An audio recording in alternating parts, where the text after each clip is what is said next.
আমাদেরকে অসংখ্য যুবক ভাইয়েরা বলে যে নফসকে কন্ট্রোল করতে পারছে না, সারাক্ষণ নফসের পেছনে ঘুরছে, নফস তাকে মেরে ফেলছে, দিন থেকে নিয়ে যাচ্ছে অনেক দূরে।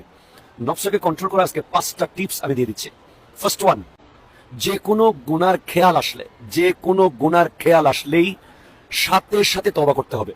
গুনাহ করার আগেই তওবা করে ফেলতে হবে, খেয়াল কেন আসলো সেই জন্য।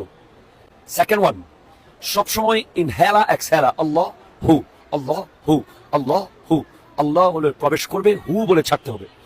এই অভ্যাস যদি হয়ে যায়, নফস আর গুনার খেয়াল করার সুযোগ পাবে না। 3, ইয়া মুকাল্লিবাল কুলুব সাব্বিত কলবি আলা দীনিক, এই দোয়াটি পড়তে হবে, ইয়া মুকাল্লিবাল কুলুব সাব্বিত কলবি আলা দীনিক।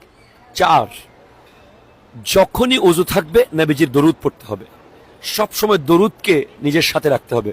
আল্লাহুম্মা সাল্লি আলা সাইয়্যিদিনা মাওলানা মুহাম্মাদিন ওয়া আলা আলি সাইয়্যিদিনা মাওলানা মুহাম্মাদিন ওয়া বারিক ওয়া সাল্লিম।